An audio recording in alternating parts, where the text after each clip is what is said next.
وكذلك أوحينا إليك قرآنا عربيا لتنذر أم القرى ومن حولها وكذلك أوحينا إليك قرآنا عربيا لتنذر أم القرى ومن حولها.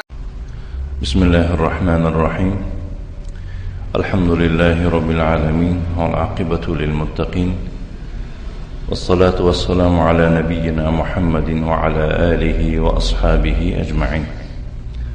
أما بعد، فنتابع درسنا من دروس اللغة العربية لغير الناطقين بها من الجزء الأول. إنك بعوني الله سبحانه وتعالى ما درس خضر دوام دهم از كتاب دروس اللغة العربية، يعني درس زبان عربي لغير الناطقين بها، برای کسانی که با عربی حرف نمیزنند، من الجزء الأول از قسم یکم.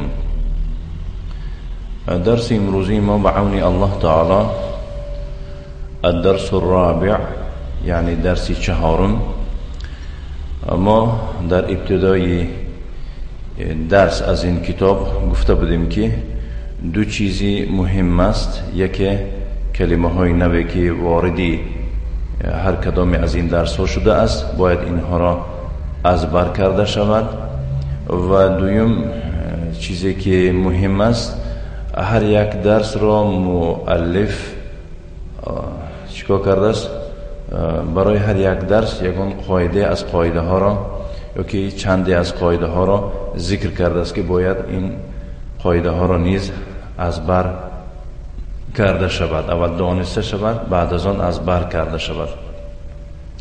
اینک شروع به کلمه های نو میکنیم. الکلمات الجدیدة للدرس الرابع.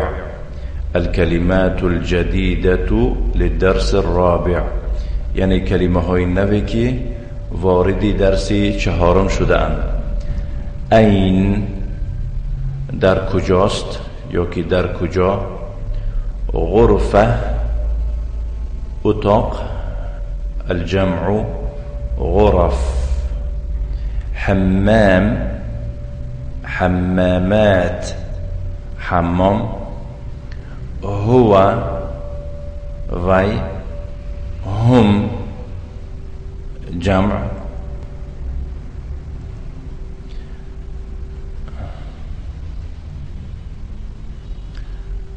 یعنی وی ها.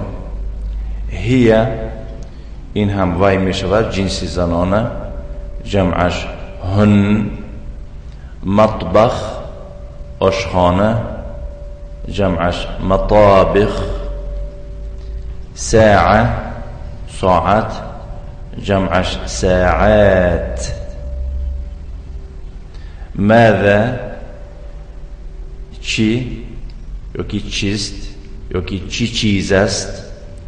مدرسه مدارس، مکتب. جامعه جامعات، دانشگاه. فصل فصول، صنف. مرحاض مراحيض، حاجت خانه. سماء سماوات، آسمان. من این، از کجا. مثلا میگویند که من این انت، تو از کجا میشی. مدیر مدراء، مدیر. اليابان ژاپن. الصين چین. الهند هندوستان. الفلبين فلبین. خرج یخرج خروج، برآمد میبراید، برآمدن. ذهب یذهب ذهاب، رفت میرود، رفتن.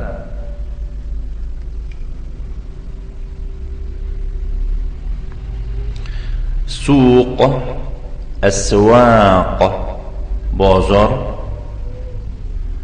قریب اقرباء نزدیک، خویشاوند، چون قریب به دو معنا است.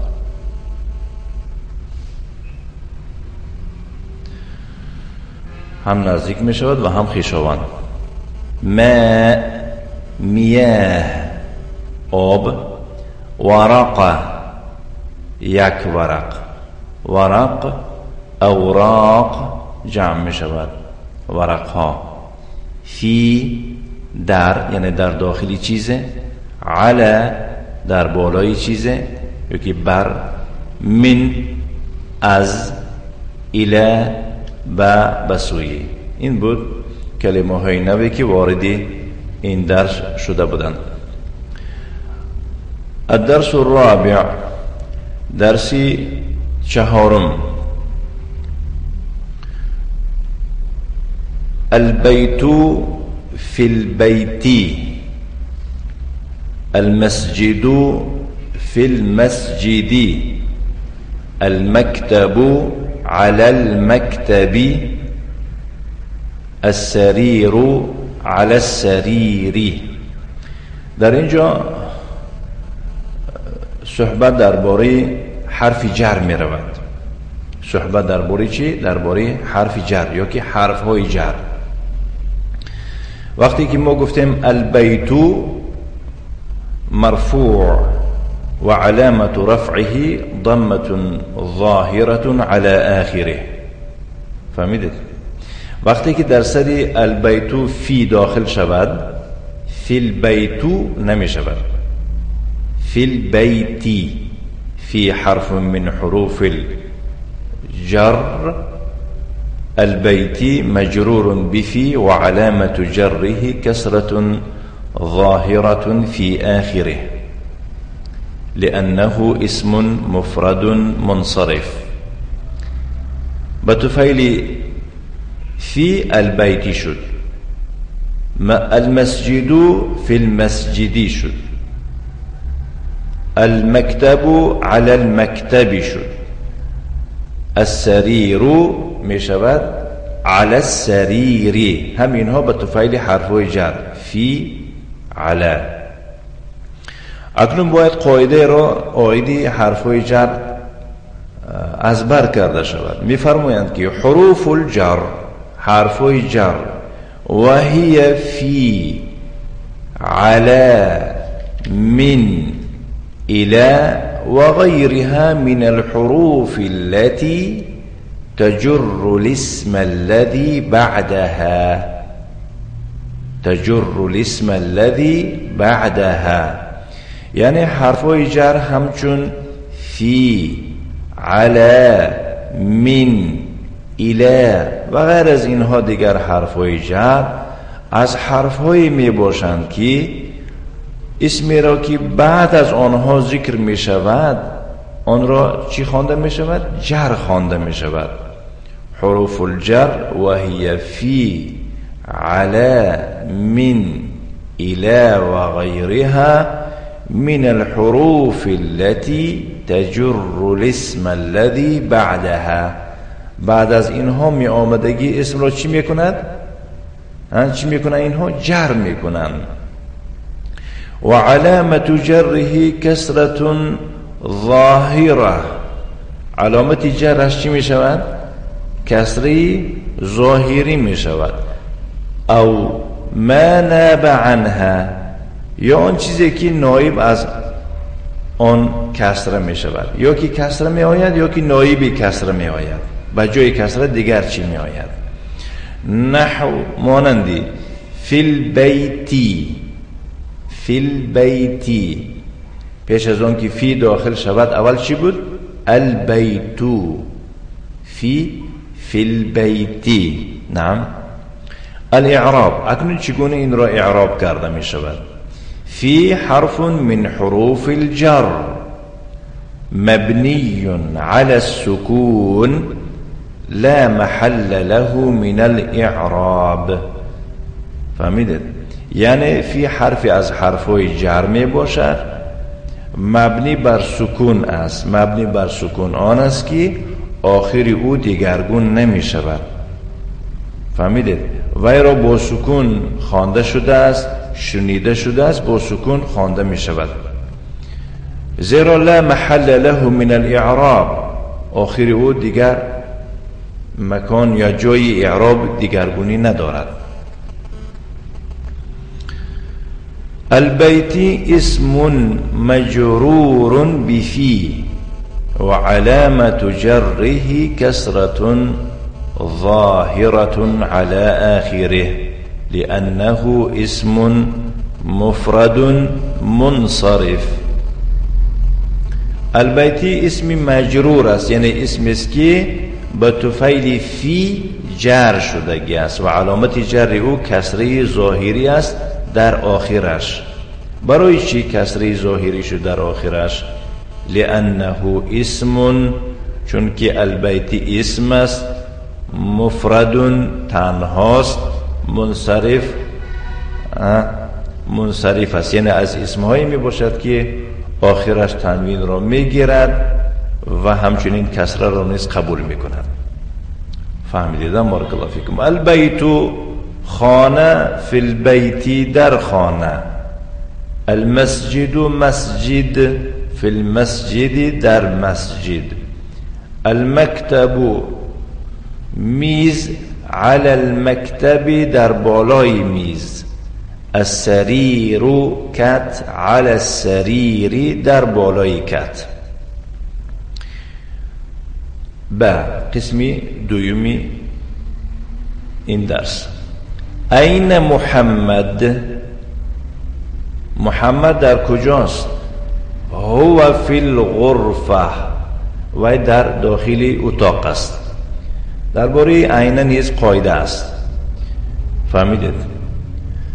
کسی پرسد که ما تعریف این، باید که در جواب چنین گوییم: التعریف این اسم استفهام، این اسم استفهام مبنی على الفتح يدل على المكان. فهمیدید؟ این اسم استفهام یعنی اسمی بود است که به این سوال کرده می شود، مبنی علی الفتح، آخرش دایم فتح دار می باشد، دلالت به مکان می کند. وقتی که این گفت از جای می پرسد. برای این می فرماید که این محمد، محمد مکانش در کجاست؟ الاعراب تعرب في محل رفع خبر. فهمیدید؟ اعراب عینه چگونه می شده است؟ تعرب في محل رفع خبر اذا تلا اسم. یعنی اعراب عینه چنین می شود که در محل رفع می باشد. در محل چی؟ در محل رفع می باشد. برای چی؟ برای خبر شدنش. برای خبر شدنش. کدام وقت این طور می شود؟ اذا تلا اسم، وقتی که بعد از آن اسم آید. محمد، محمد اسم است. این محمد. فهمیدید؟ این محمد. این اسم استفهام مبنی على الفتح متعلق بمحذوف في محل رفع خبر مقدم. تکرار میکنیم.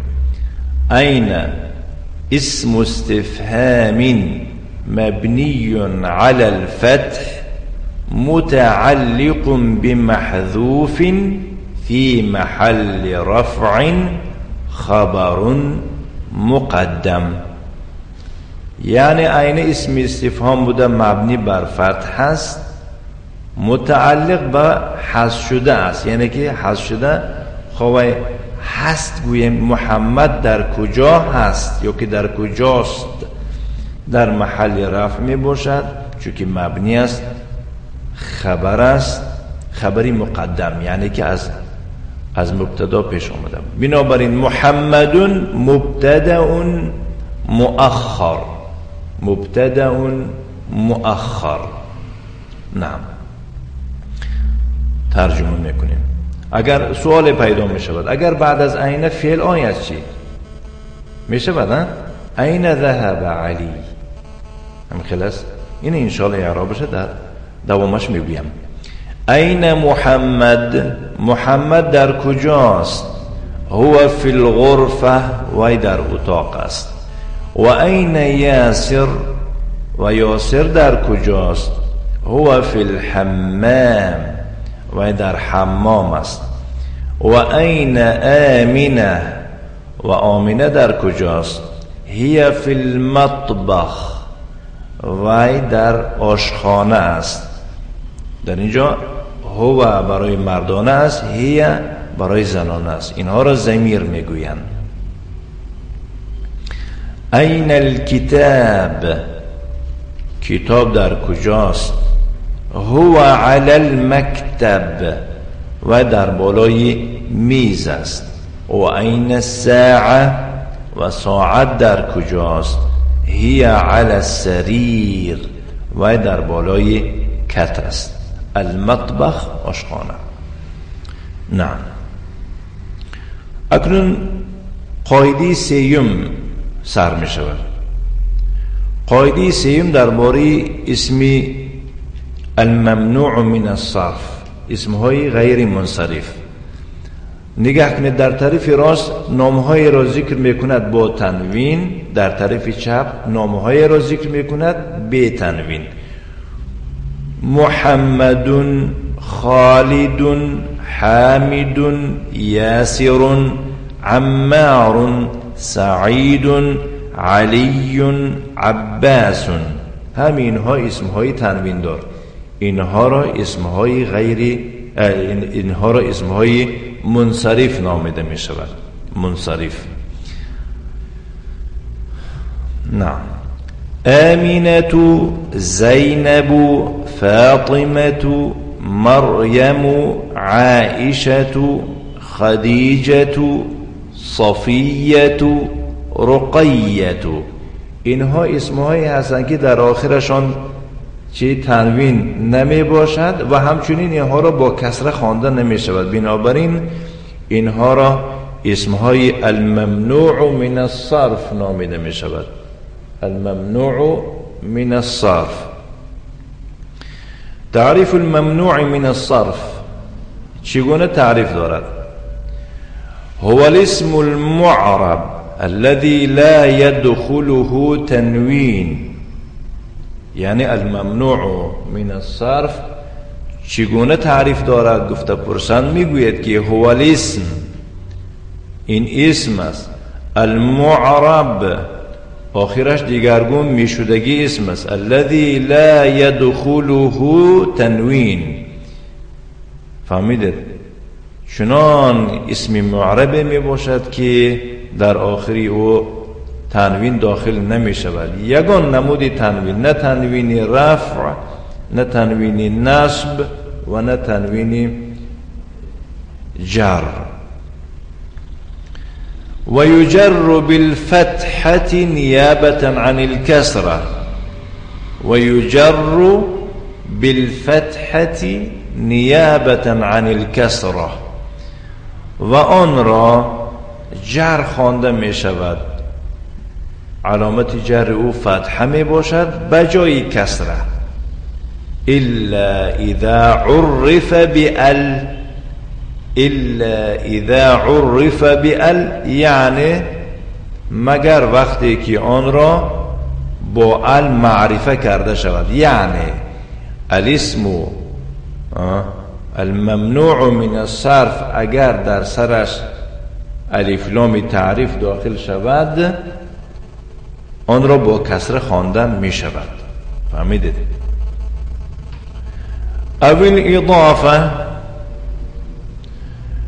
یکی اول مضاف، یکی مثال آن را با کسره خوانده می شود اگر مضاف شود. اگر چی شود؟ اگر مضاف شود. فإنه يجر بالكسرة. در دو حالت الاسم الممنوع من الصرف اون را با کسره خوانده میشه، یا که بگیم علامت جر او با کسره میشه وقتی که در سرش الف لام تعریف داخل شود. دوم یا که چه شود؟ مضاف شود. فهمیدید؟ انواع اکنون الممنوع من الصرف چند نوعهای می باشد. ينقسم الممنوع من الصرف إلى نوعين. الممنوع من الصرف ينقسم إلى نوعين، بدون نوع تقسيم مشوى. النوع الأول الممنوع من الصرف لعلتين اسما كان أو صفة. الممنوع من الصرف لعلتين میشود که اسم الممنوع من الصرف شدگی باشد در وی دو تا علت را دیده میشود. چند تا؟ دو تا علت را دیده میشود. فهمیدید؟ اسما کان او صفه فرق ندارد وی خواه اسم باشد خواه صفت باشد، یا که گویم خواه علم باشد خواه صفت باشد. الثاني أي النوع الثاني نوع دوم الممنوع من الصرف لعلة واحدة تقوم مقام العلتين.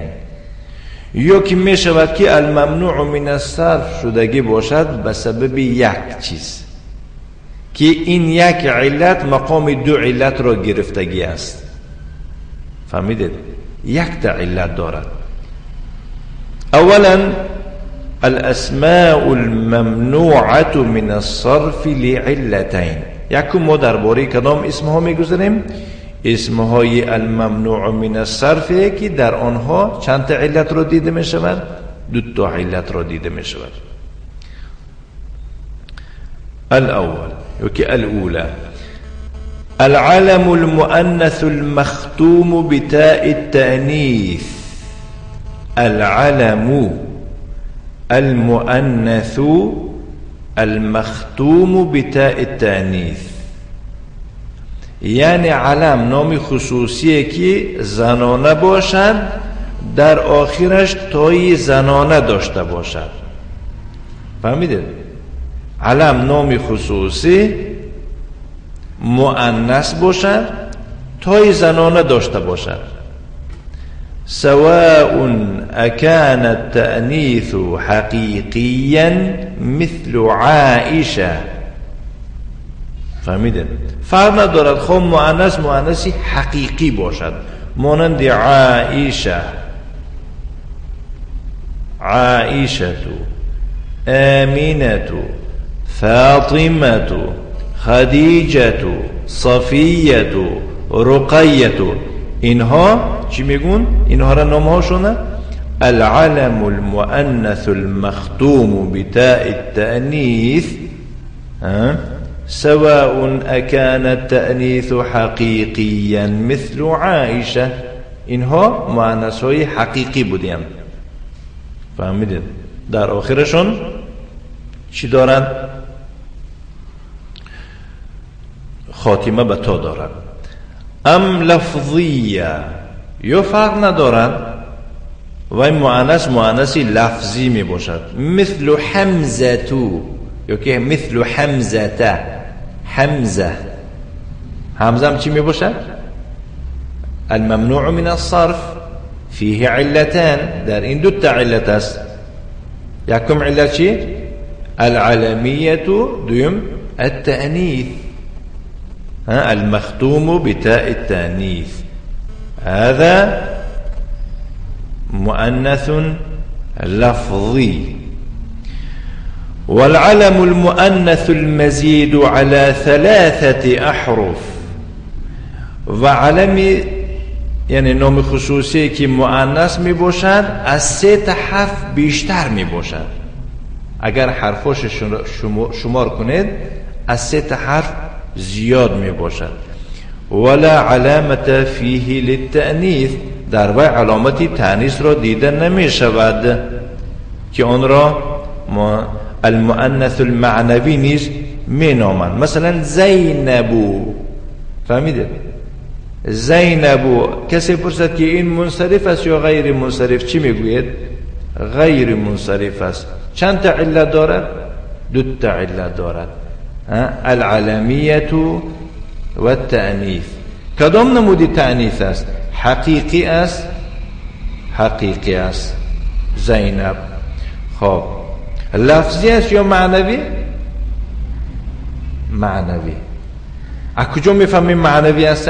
در آخرش نشانه های زنانه ندارد، تای تأنیث ندارد. مثلا بارک الله فیکم، ما فهمیدیم که محمد، خالد، حامد، یاسر، عمار، سعید، علی، عباس، اینها همه اسمهای منصرف می باشند. فهمیدیم که آمینة، زینب، فاطمه، مریم، عائشه، خدیجه، صفیه، رقیه، اینها اسمهای الممنوع من الصرف می باشند. در اینها چند علت است؟ 2 تا علت، العلمیه و التأنیث. فقط فرق چیست بین آمینة و زینب؟ میگید که آمینة مؤنثی حقیقی لفظی می باشد، زینب باشد مؤنثی چه حقیقی چی می باشد؟ معنوی می باشد که در آخری او تای تأنیث نیست، یعنی علامتی تأنیث ندارد و همچنین از 3 حرف بیشتر می باشد، از 3 حرف زیاد می باشد. بارک الله فیکم. نعم، به قسم دومی درس اکنون سر می شود. البیت من البیت، المسجد الى المسجد. در اینجا البیت خانه، من البیت از خانه، المسجد مسجد، الى المسجد به مسجد. من الى نیز از حرفای جر می باشند که قاعده حرف جر را ما گفته گذاشتیم. اعرابش چگونه می شود؟ من حرف من حروف الجر، البيت مجرور بمن وعلامة جره الكسرة الظاهرة في آخره لأنه اسم مفرد منصرف. در اصل یا که در بسیار حالت ها من برای ابتدای مقصد می شود، اله برای انتهای مقصد می شود، پایان مقصد می شود. المدرس، مدرس سوال جواب می کند. من این انت، تو از کجا میشی؟ محمد در جواب می فرماید که انا من الیابان، من از ژاپن میشم. المدرس، مدرس میپرسد و من این عمار، و عمار از کجاست؟ محمد در جواب میفرماید که هو من الصین، وی از چین است. نه. المدرس و من این حامد، و حامد از کجاست؟ محمد در جواب میفرماید که هو من الهند، وی از هندوستان است. المدرس این عباس، عباس در کجاست؟ محمد در جواب میفرماید که خرج، یعنی وی برآمد. ما گفتیم که نه. این ذهب، به کجا رفت یا که کجا رفت؟ محمد در جواب میفرماید که ذهب الى المدیر، وی به کجا رفت؟ به نزد مدیر رفت. ما گفتیم که بعد از عین می شود که اسم ذکر شود، می شود که فعل ذکر شود.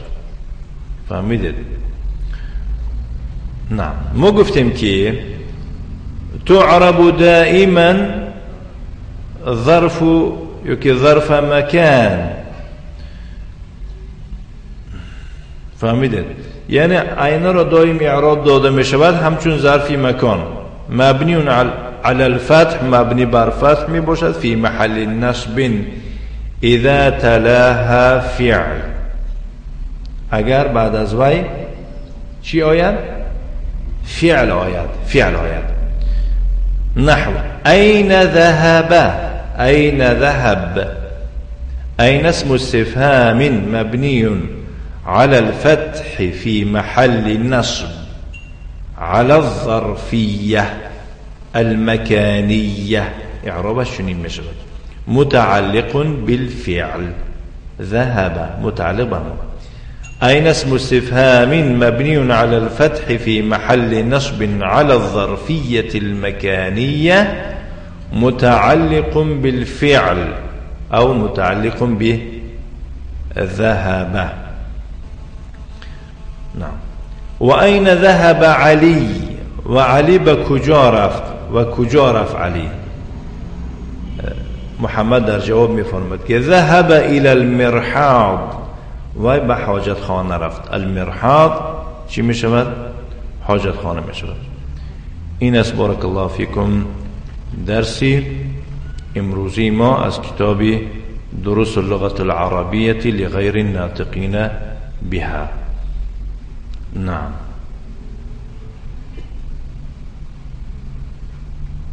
همه خلاص. اکنون تمرین مشق آیدی چه درسی چهارم. الكلمات الجديدة للدرس الرابع. كلمة هاي نوی واردی درسی چهارم شدن. أين غرفة غرف حمام حمامات هو هم هي هن مطبخ مطابخ ساعة ساعات ماذا مدرسة مدارس جامعة جامعات فصل فصول مرحاض مراحيض سماء سماوات من أين مدير مدراء اليابان الصين الهند الفلبين خرج يخرج خروج ذهب يذهب ذهاب سوق أسواق قريب أقرباء ماء مياه في على من إلى. اینها را شکل‌های تنها و شکل‌های جمع‌هایشان را می‌نویسید. همچنین ترجمه آنها را در دفترچه مشق می‌نویسید. تمارین مشق‌ها. اجب عن الأسئلة الآتية. با سوال‌های زیرین جواب فرما. أين الكتاب أين محمد أين الساعة أين ياسر أين آمنة أآمنة في الغرفة أياسر في المطبخ من في الغرفة ومن في الحمام ماذا على المكتب ماذا على السرير. مشق دوم. اقرأ واكتب مع ضبط أواخر الكلمات. يعني کلمه های زیرین را بخوان و بنویس با حرکت آخر. تنبیه. ضع خطا تحت الاسم المرفوع و خطين تحت الاسم المجرور بحرف الجر. یعنی اسمی که مرفوع است در زیرش یک تا خط میکشی و اسمی که مجرور است در زیرش دو تا خط میکشی. یعنی المدرسه مرفوع یک تا خط میکشید. فی المدرسه مجرور دو تا خط میکشید. با در زیر فی خط نمیکشید. هم خیلی است. المدرستی. نه. اقرأ واكتب. بخوان و بنویس. الطالب فی الجامعه. اول میخوانید بعد از اون مینویسید و ترجمه میکنید. دانشجوی در دانشگاه هست. رقم هایی که در طرف راست گذاشته شده هستن برای نوشتن جمله های عربی می باشد. رقم هایی که در طرف چپ گذاشته شده است آنها را برای ترجمه کردن همون عباره عربی می باشد. اقرأ واكتب مع ضبط أواخر الكلمات. باز میفرماید که بخوان و بنویس با حرکت آخر کلمه. حامد زینب.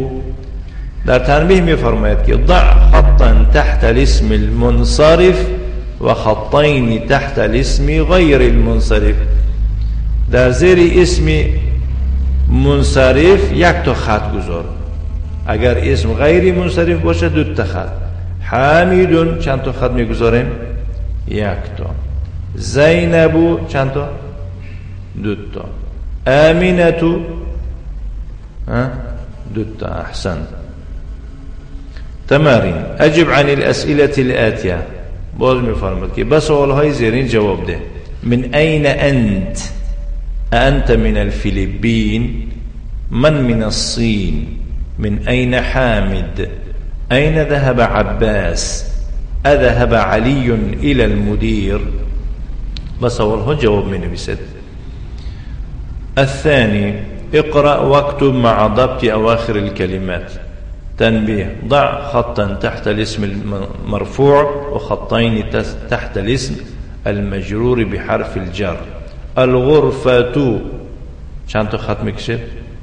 یک تا. من الغرفة. الغرفة دو تا. الثالث اقرأ واكتب وترجم. بخوان و بنویس و ترجمه بکن. من أين فاطمة؟ هي من الهند. فاطمه از کجاست؟ او از هندوستان است. همچنین عباره ها را با عربی می نویسید و ترجمه های آنها را نیز با زبانی خودتان می نویسید. الرابع ضع في الفراغ فيما يلي حرف جر مناسبه. در پایان در جاهای حرف جری مناسب گذار. الكتاب من المكتب خطأ. الكتاب إلى المكتب خطأ. الكتاب في المكتب خطأ. الكتاب على المكتب صحيح. فهمت؟ الشيطان الرجيم. نعم. الأسئلة سبولها. اذكر بعض حروف الجر وعملها وعلامتها. فهمیدید؟ اینها از یاد. بعضی حرفای جر را ذکر بکن و عملی آنها را و علامتشان را. الثاني ما تعريف أين ومتى تعرب في محل رفع ومتى تعرب ربما صح؟ نعم.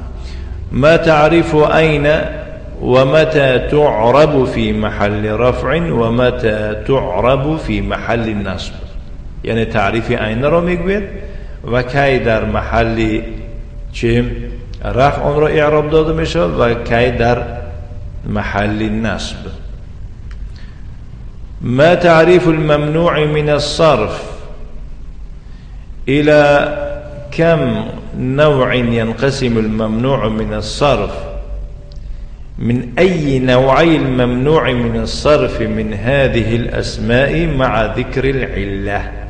يعني از کدام از دو نوعی ممنوع من الصرف میباشه این دو اسم با ذکر کردن علت، یعنی علتشان را ذکر بکن. عائشة، مريم، حمزة. اعرب اعراب بکن. في البيت أين محمد؟ أين ذهب؟ اینها را اعراب میکنید از روی یاد. أين محمد؟ أين ذهب؟ في البيت.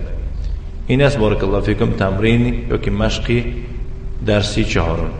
نكتفي. وصلى الله وسلم على نبينا محمد وعلى آله وأصحابه وسلم تسليما مزيدا والحمد لله رب العالمين.